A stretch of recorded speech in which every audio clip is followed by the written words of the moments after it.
Queridos irmãos, queridas irmãs, mais uma vez aqui no Momento Redenção.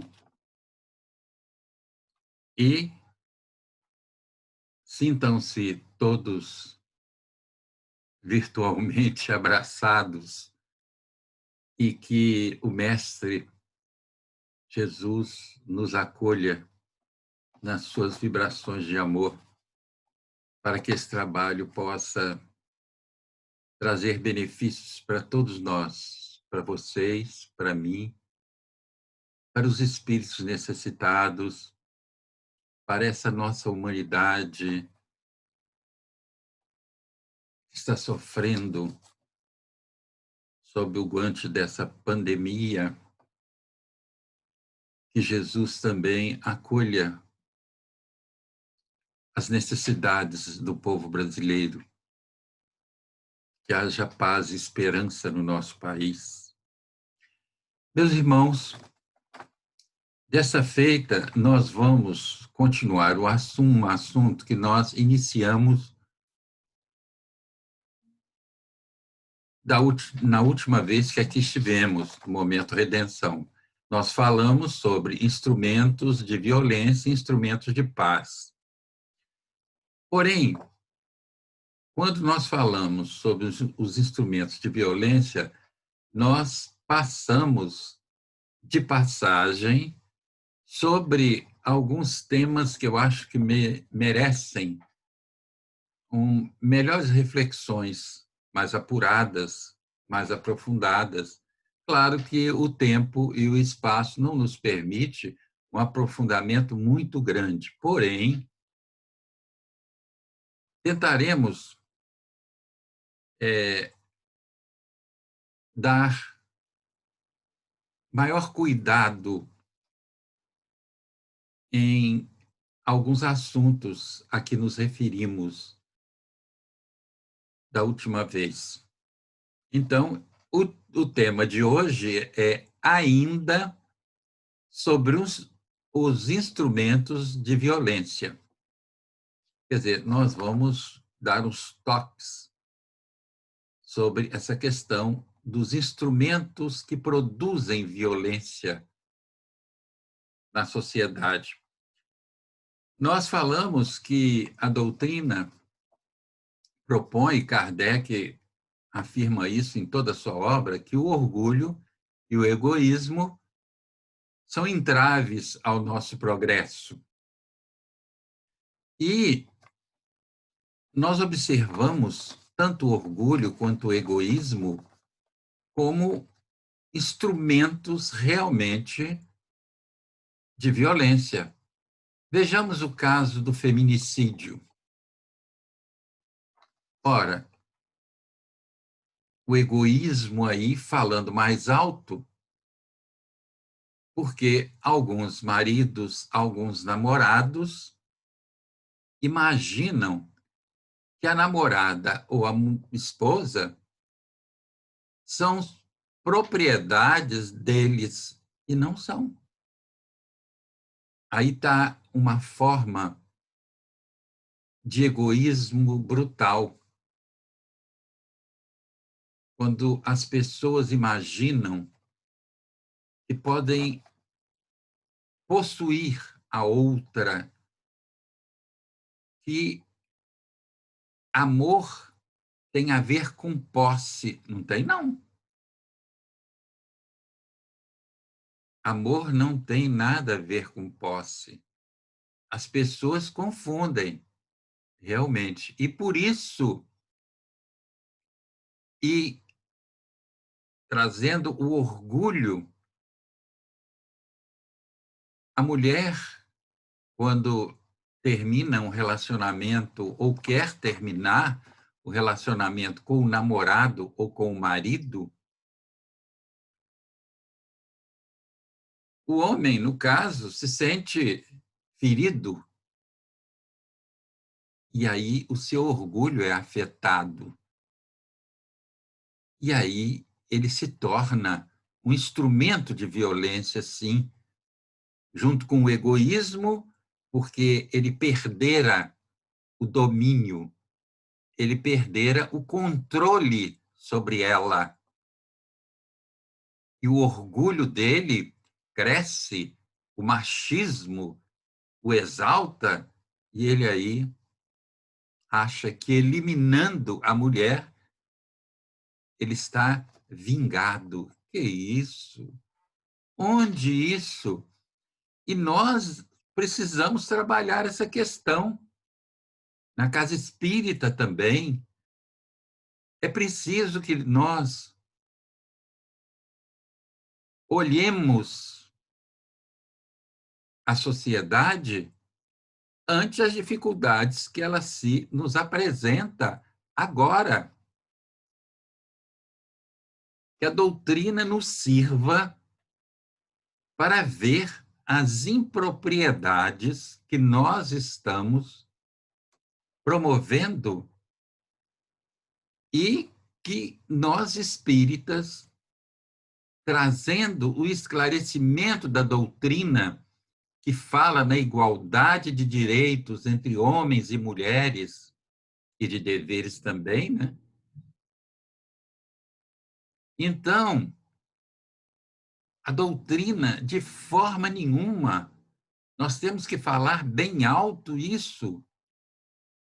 Poderá admitir essa questão do feminicídio? O que é isso? Nós precisamos trazer isso para a tribuna espírita, para os centros espíritas, para que os homens possam despertar para o tamanho do orgulho e do egoísmo que eles ainda carregam consigo, com o subtítulo de machismo.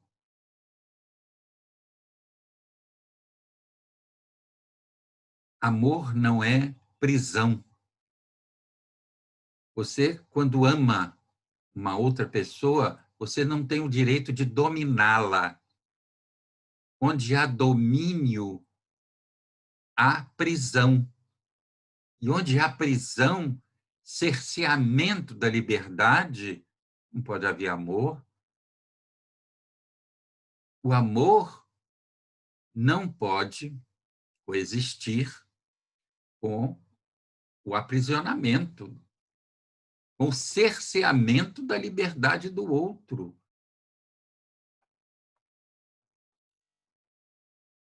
Duas pessoas que se unem para viver uma vida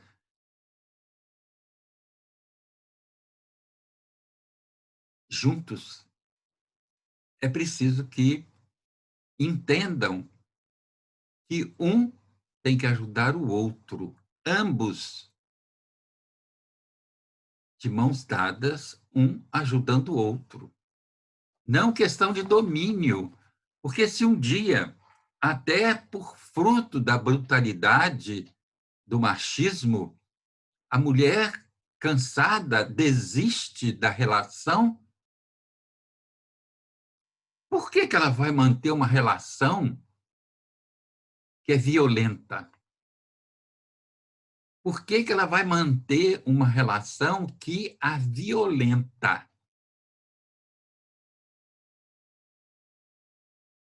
Mulher não foi feita para ser espancada, como a gente assiste no noticiário. Ninguém, não é ser humano nenhum, nem o homem, nem a mulher. Então, vamos nos tratar, vamos nos curar do machismo. Olha, se nós saímos, às vezes, de um relacionamento insatisfeitos, revoltados, vamos procurar ajuda. Vamos procurar ajuda de um psicólogo, de um psiquiatra, ajuda até numa casa espírita, no atendimento fraterno, mas não vamos nos vingar, achando que isso é amor. Isso não é amor, não. Amor não mata, jamais. Jamais. O amor acrescenta. O amor nos agasalha.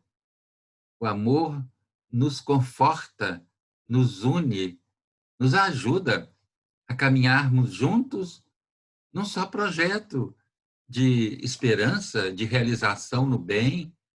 Então, vejam, E outro instrumento de violência ocorre quando os homossexuais são agredidos. Antigamente, uma menina, quando ainda na casa dos pais, menor até, ficava grávida. Isso antigamente. Se ocorre, deve ocorrer ainda, mas muito pouco com relação ao que ocorria. Ficava grávida, ela era mandada embora. Quando ela mais precisava dos pais, ela é jogada na rua. Que isso? Afinal de contas, a gente ama o filho, a filha, ou não. Quem ama jamais expulsa de casa um filho ou uma filha. No caso a que estamos nos referindo, uma filha que engravida no momento equivocado. Isso pode acontecer dentro da nossa casa, sim, e a hora dessa filha merecer dos pais o conforto, a ajuda. Isso, como eu disse, não acontece mais com a frequência que acontecia. Agora, acontece nas famílias dos homossexuais, em que estes se revelam para os pais. Vejam bem, eles tiveram a confiança nesses pais em quem eles depositam o propósito de vida. Eles renasceram nesse lar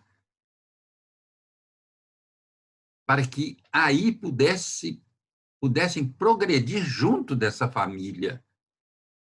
E aí o homossexual chega.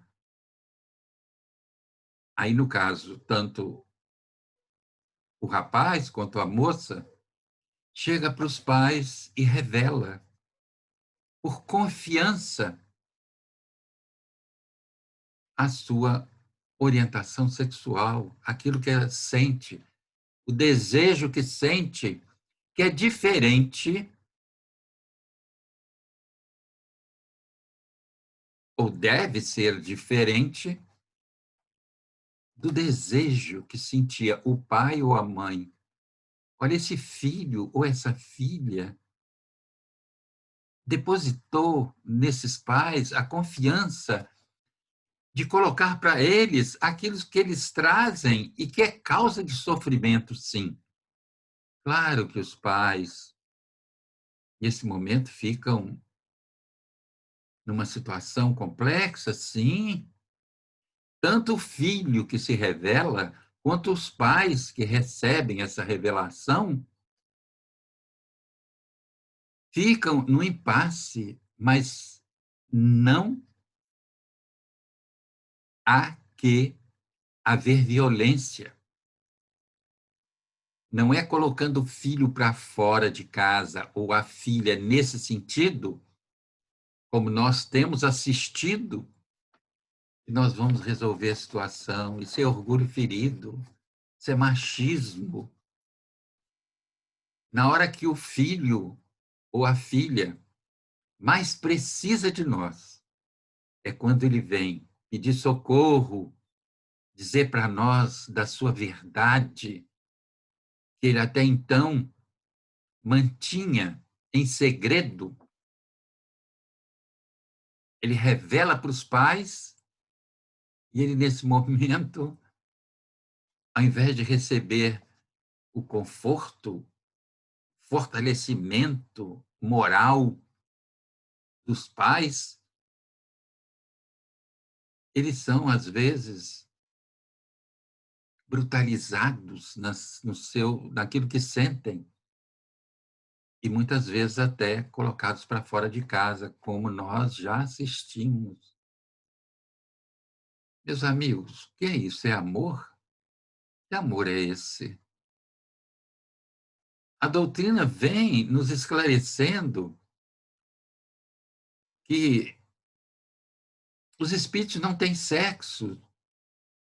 Os órgãos sexuais estão no corpo físico, não estão no espírito. A sexualidade está no espírito, sim. Mas os órgãos sexuais estão no organismo físico. E se um filho traz a sexualidade não de conformidade com os órgãos sexuais, que sofrimento para ele. Ele vem falar para os pais dessa dificuldade, vem relatar o que sentem e são acreditos. Eles demonstram amor pelos pais, eles demonstram confiança. É hora desses pais acolhê-los. E hoje a doutrina, veja bem, Kardec, na Revista Espírita, de janeiro de 1866, no artigo intitulado As Mulheres Têm Alma? É uma pergunta, que houve época que se questionou, né? Kardec desenvolve aí a questão da igualdade de direitos entre homens e mulheres, porque são os mesmos espíritos que habitam corpos masculinos e femininos. E Kardec mostrou-se muito além do seu tempo quando, nesse texto, fala sobre a igualdade de direitos entre homens e mulheres e sobre a emancipação legal da mulher. Meus irmãos, naquela época, 1866, um assunto que estamos discutindo até hoje, Kardec levanta a questão e fala sobre a emancipação legal da mulher e diz que é um direito dela. E mais tarde, aí nesse mesmo texto, é um texto belíssimo, ele fala sobre esse transitar do espírito em corpos masculinos e femininos. E diz ele que quando o espírito passa muito tempo encarnando num corpo masculino, ele, por necessidade de progredir, porque os espíritos encarnam em corpos masculinos e femininos para aprender tanto o que sabem os homens, tanto o que sabem as mulheres. Porque se os espíritos só encarnarem em corpos femininos, ele só saberia o que sabem as mulheres. E se encarnasse só em corpos masculinos, ele só saberia o que sabem os homens. Então, diz Kardec, diz a doutrina que os espíritos encarnam em corpos masculinos e femininos para vivenciarem as experiências que dizem respeito a esses corpos masculinos e femininos. Porém, continuando, se um espírito encarna muitas vezes seguidas em corpos masculinos e por necessidade de progresso ou de reajuste, ele precisa reencarnar num corpo feminino, ele não vai deixar aqueles desejos que ele trazia consigo quando encarnara em corpos masculinos. Então, ele vai se apresentar num corpo feminino, mas com desejos masculinos, com desejos de afetividade na relação com outro ser feminino.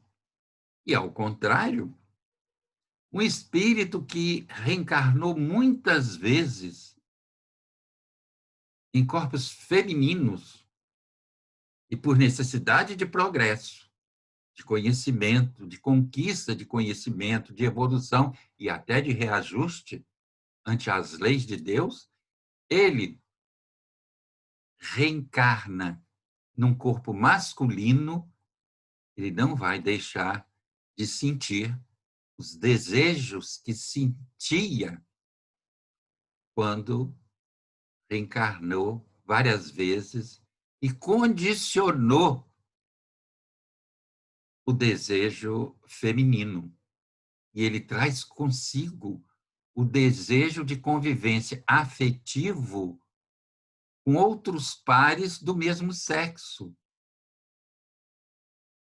Veja que a doutrina espírita é a única que ajuda a que entendamos melhor essa questão. E vejam que a Organização Mundial de Saúde mudou a nomenclatura, era homossexualismo, ismo como doença. Mudou para homossexualidade, ou seja, condição de homossexual, homossexualidade. Meus irmãos, por mais que você conteste, por mais que você discorde, a homossexualidade já existe no mundo, desde que o mundo é mundo.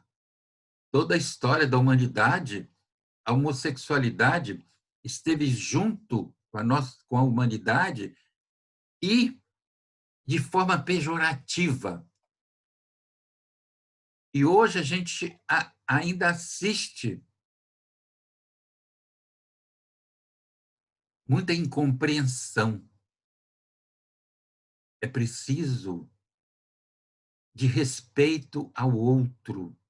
E aí a doutrina espírita vem nos esclarecendo e nos orientando para que a gente possa entender, porque esses irmãos sofrem, sim, com a rejeição, sofrem com a rejeição dentro de casa, sofrem com a rejeição da sociedade. E os pais, mesmo aqueles que os compreendem, se preocupam com a violência que eles podem sofrer na rua. Claro, veja que sociedade que nós vivemos, meus irmãos. Veja que violência nós estamos assistindo aí com essa questão da sexualidade. Aí vem o racismo. Como diferenciar as pessoas pela cor da pele, meus irmãos? Como diferenciar as pessoas pela questão da etnia? Que isso?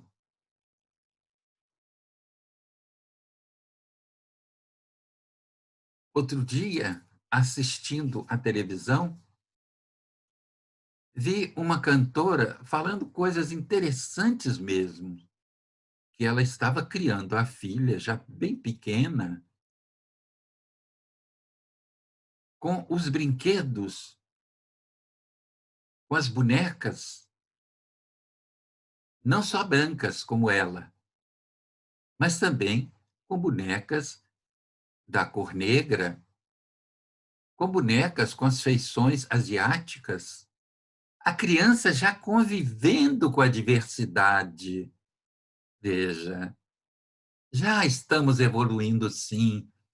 E aqueles que teimam e resistem a compreender o outro, estamos vendo aí nessa atitude dessa cantora, uma atitude além, como Kardec teve em 1866, quando ele falou da emancipação legal da mulher, naquele texto, As Mulheres Têm Alma, na Revista Espírita de janeiro de 1866, e ele também tangenciou a questão da transexualidade, que eu falei, que ele, quase ao final desse texto, ele coloca essa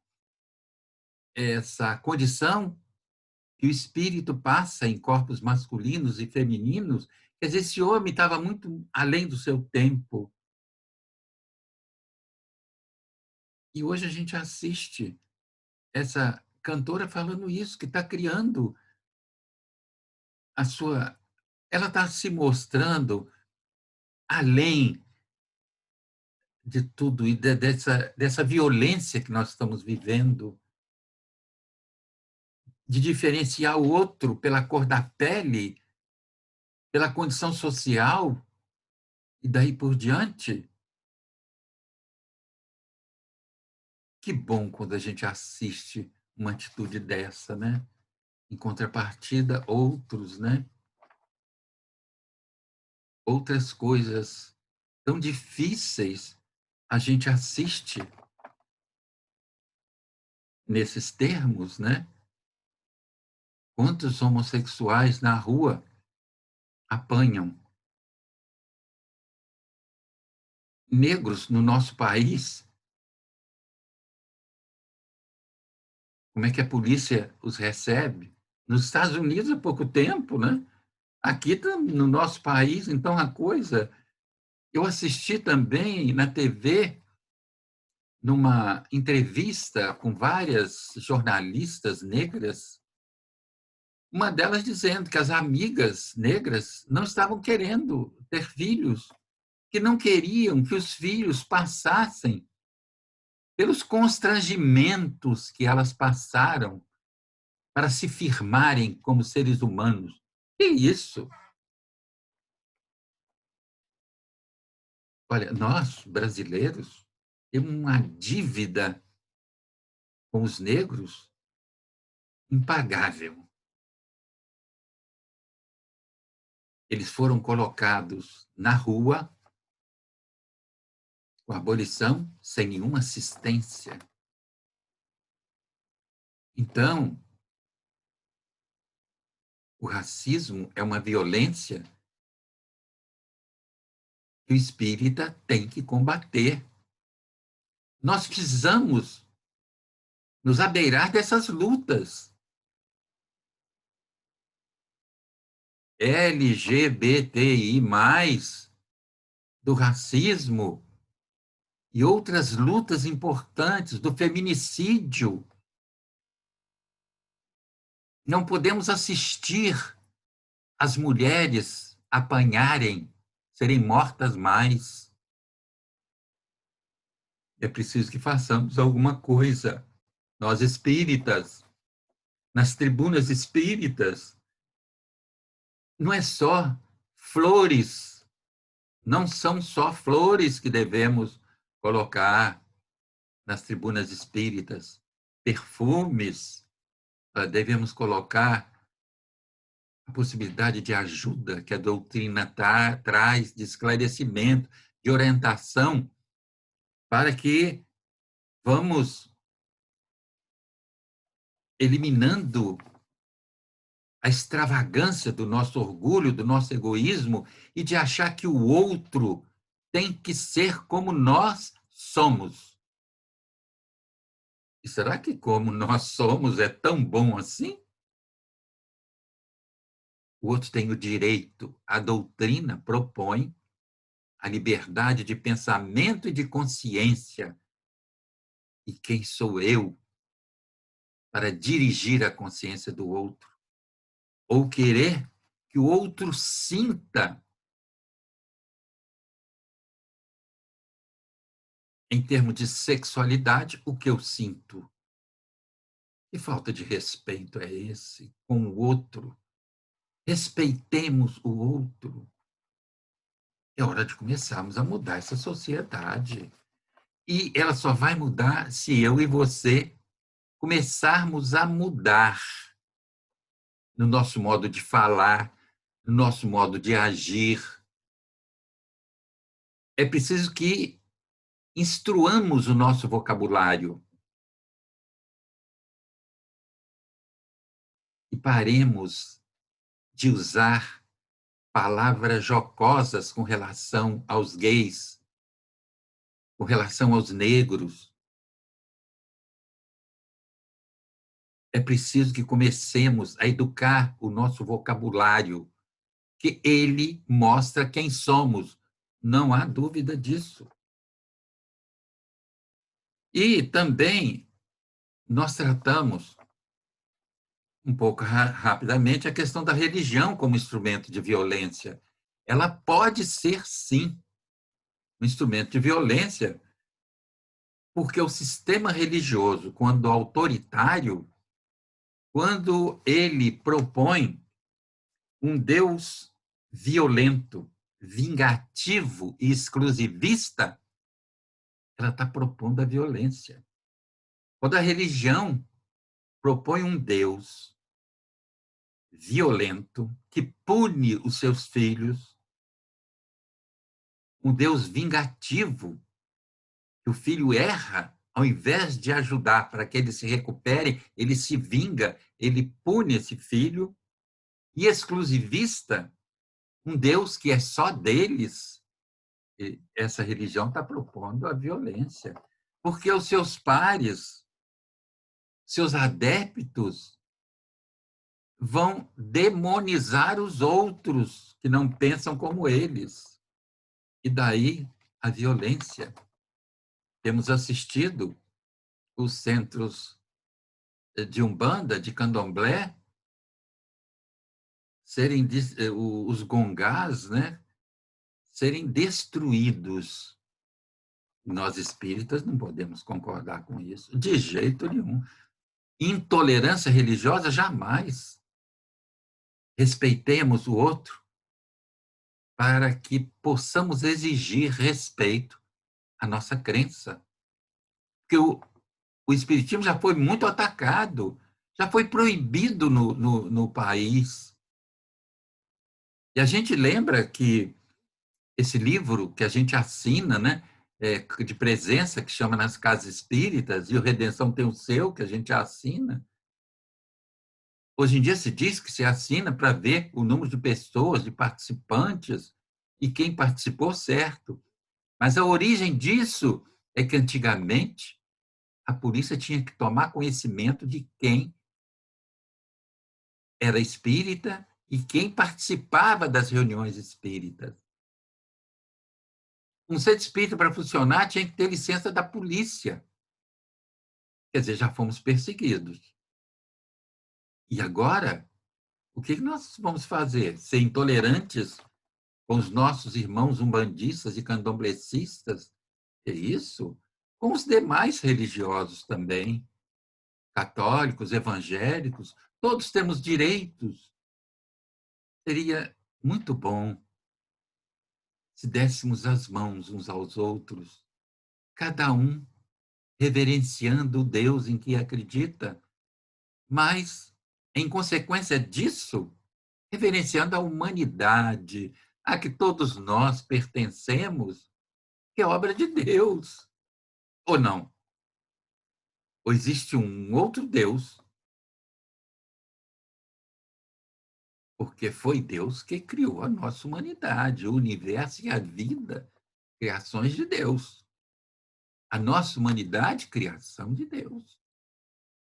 Então vamos nos unir, meus irmãos. Então a religião pode ser instrumento quando ela defende esse Deus exclusivista, violento, que pune os que pensam diferente.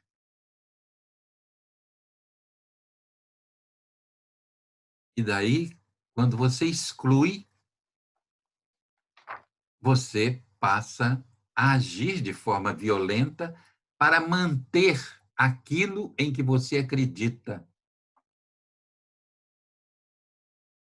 A convicção espírita a gente adquire na convivência ante a diversidade dos caracteres humanos. É convivendo com os irmãos das diferentes crenças, dos diferentes modos de pensar e de agir, que nós vamos progredindo. Essa convivência social é sadia, importante e oportuna. E vem o descaso com as classes mais pobres da sociedade, né? Que, na questão 930, os espíritos, respondendo a Kardec, diz que numa sociedade organizada segundo a lei do Cristo, ninguém deve morrer de fome. E, infelizmente, na nossa humanidade, no mundo, e no nosso país muitos morrem de fome. Então, meus irmãos, elencamos aí, ou estendemos mais um pouco sobre algo a que nos referimos da última vez que aqui estivemos, mas de uma forma um pouco mais aprofundada. E, não tenham dúvida, voltaremos a essa questão, porque esse assunto está em pauta. Esse assunto deve ser a nossa pauta para que nós organizemos uma sociedade fraterna, solidária, sem desigualdade social tão grave como a gente encontra no nosso país. Nos juntemos, meus irmãos, àqueles que trabalham pelo bem. Não importa se religiosos ou não, tem muita gente que nem tem religião, mas faz muito mais em termos de solidariedade humana que muitos religiosos, que muitos de nós. Vamos atuar, meus irmãos. É hora de agir, é hora de comprometimento com o bem. Essa provação que estamos passando, essa dificuldade que estamos passando nessa pandemia, é hora de despertamento. Meus irmãos, roguemos a paz do Mestre Jesus para nossas vidas. Mas não adianta só rogar, é preciso que nós construamos essa paz dentro de nós, e às vezes estamos cheios de conflitos e achamos que queremos uma paz que o mundo deve nos ofertar, e nós usufruirmos de uma paz que não merecemos, porque não estamos trabalhando para construí-la. Que Jesus nos agasalhe no seu amor. Continuemos refletindo, agindo e trabalhando no bem. Muita paz para todos vocês. Que Jesus seja conosco.